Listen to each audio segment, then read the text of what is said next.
Pandian store சீரியல்ல இனி எபிசோட்ல என்ன நடந்திருக்கு அப்படின்னு பார்த்தீங்கன்னா, இப்ப ராஜி அவங்க அம்மா வீட்டுக்கு போறாங்க இல்லையா? அதுக்கு முன்னாடி அவங்க அம்மா வீட்ல வந்து பார்த்தீங்கன்னா, அவங்க என்ன வீட்ல குருவி கூடு கட்டி இருக்கு. அப்படின்னா ஏதோ ஒரு நல்லது நடக்க போகுதுன்னு அர்த்தம் அப்படின்னு சொல்லி பேசிக்கிட்டு இருக்கும்பொழுதே, நம்ம ராஜி அம்மான்னு சொல்லிட்டு உள்ளார வராங்க. "ஸோ பாத்தியா ராஜியே வந்துட்டா. நான் நல்லது நடக்க போகுதுன்னு சொன்னேன்ல" அப்படின்னு சொல்லி பாட்டி, அதுக்கப்புறம் வந்து பார்த்தீங்கன்னா, ராஜியோட அம்மா, சித்தி எல்லாருமே ராஜிய உள்ளார கூப்பிட்டு ரொம்ப சந்தோஷமா பேசிக்கிட்டு இருக்கிறாங்க. அந்த நேரம் பார்த்து ராஜியோட அப்பாவும், சித்தப்பாவும் மேலேருந்து இறங்கி வராங்க. ஸோ வர்றவங்க என்ன சொல்ல போறாங்க அப்படின்னு நினைச்சு எல்லாருமே பயந்துட்டு இருக்காங்க. அப்படியே அமைதியா 2 பேரும் கொஞ்ச நேரம் நின்னுட்டு, ராஜியோட அப்பா நம்ம முத்துவேல் மட்டும் "எப்படி இருக்கம்மா?" அப்படின்னு நலம் விசாரிக்கிறாப்புல. அந்த நேரம் பார்த்து சக்திவேலுக்கு ஃபோன் வருது.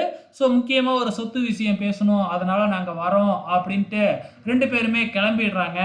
ஸோ அதுக்கப்புறம் ராஜிக்கு சந்தோஷம். ஏன்னா அவங்க அப்பாவும், சித்தப்பாவும் ஏதாச்சும் சொல்லுவாங்க அப்படின்னு நினைச்சு தான் வந்தாங்க பயந்துகிட்டு. இப்ப அவங்களே எதுவுமே சொல்லல இல்லையா? அதுக்கப்புறம் என்ன, அவங்க வெளியில போனதுக்கப்புறம் சுதந்திரமா தன்னோட ரூமு, எல்லா ரூமுக்கும் போயிட்டு சுத்தி பார்த்துட்டு, ஃபோட்டோவெல்லாம் பார்த்துட்டு, ஃபோன் டீ எல்லாம் வாங்கி குடிச்சிட்டு சந்தோஷமா பேசிக்கிட்டு இருக்கிறாங்க. அதே நேரத்துல சக்திவேலுக்கு இது பிடிக்கவே இல்ல.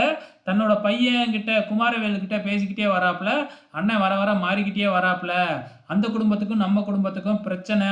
அவங்க பண்ண துரோகத்துக்கு பேசவே கூடாது. ஏதோ இந்த கேஸ் விஷயத்துல நம்ம அவங்களுக்கு ஹெல்ப் பண்ணோம்.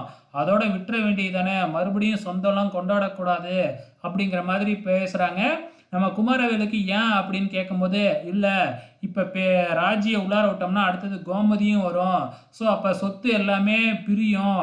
இப்ப கோமதியோட சொத்து அப்படியே வந்து உனக்கு வரணும்னு நான் நினைச்சுக்கிட்டு இருக்கேன்.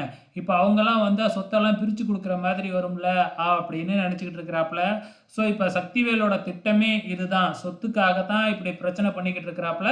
ஆக மொத்தத்துல மறுபடியும் பிரச்சனைய கொண்டு வர போறாப்புல அப்படிங்கிறது நல்ல தெளிவா தெரியுது. இந்த பக்கம் ராஜி நல்லா பேசிட்டு அவங்க வீட்டுக்கு மறுபடியும் கிளம்பி போறாப்புல. ஸோ நம்ம கோமதியும், மீனாவும் ஜன்னல் வழியா பார்த்துக்கிட்டே இருக்காங்க. என்ன உள்ளார போன ராஜி இன்னும் வரவே இல்லையே அப்படின்னு சொல்லிட்டு. கொஞ்ச நேரத்துல ராஜி ரொம்ப சந்தோஷமா வராங்க.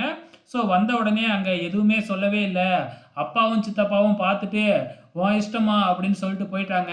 அப்படின்னு உடனே, "உங்களையும் அப்பத்தா வர சொன்னுச்சு. நீங்களும் வாங்க" அப்படின்னு நம்ம ராஜி கோமதியும் கூப்பிடுது.